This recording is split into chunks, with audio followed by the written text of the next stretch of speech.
এই আংটির ভিতর দিয়ে ঘুরা যাইব যাইতো না। অনেকে মনে মনে ভাবছেন যে বুড়া কিভাবে আংটির ভিতর দিয়ে যাবে।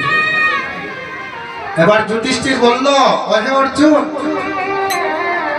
এই যে কলি রাজা তোমার প্রশ্ন করছে, ওইটা কোনো রঙের গুড়া না, ওইটা কিন্তু দৌড়ের গুড়া না।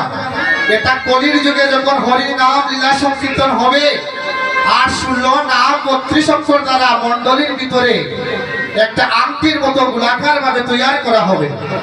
এখানে কিন্তু আছে হরি বল, হরে কৃষ্ণ মহামন্ত্র কিন্তু এই কীর্তনঙ্গনের মধ্যে গোলাকার ভাবে পরিবেষ্টিত করতে হবে। বলিলেন ওই 16 নাম 32 অক্ষর কলির যুগের হবে আংটি,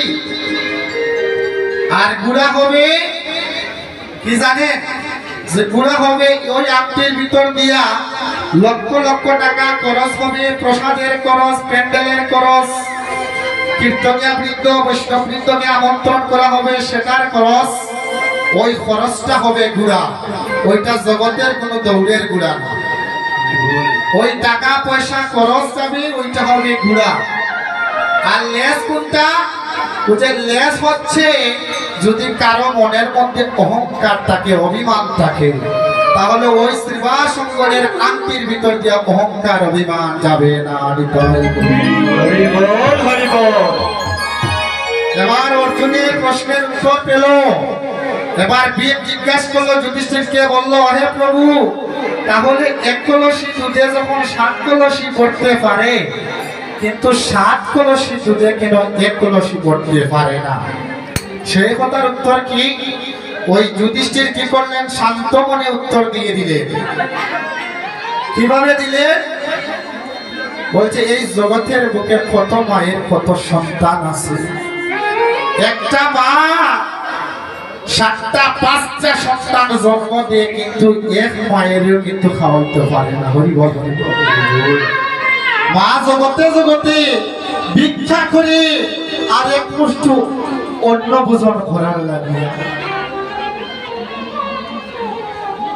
যুধিষ্ঠির এবার ভীমকে বলল, হে ভীম, এই জগতের বুকে কত মায়ের কত সন্তান, মাকে এক মুষ্ঠ অন্ন দিতে পারে না, একখানা বস্ত্র দিতে পারে না। সন্তান যদি কুসন্তান হয়, শতপুত্রের জননী হইল এক মায়ের পেট ভরাইতে পারত না। আর সন্তান যদি কৃষ্ণ ভক্ত হয় বাবা, তাহলে একটা সন্তান 1000 মায়ের পেট ভর্তি করতে পারে।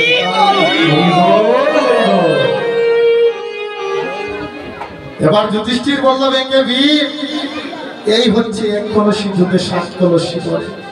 ওই কলসটা, ওই জল ভর্তি কলসটা, ওই কলসটা হচ্ছে মায়ের উদর। এই মায়ের উদর নামক কলসটা 1000 সন্তানে ভরাইতে পারে না যদি কৃষ্ণ ভক্ত না হয়।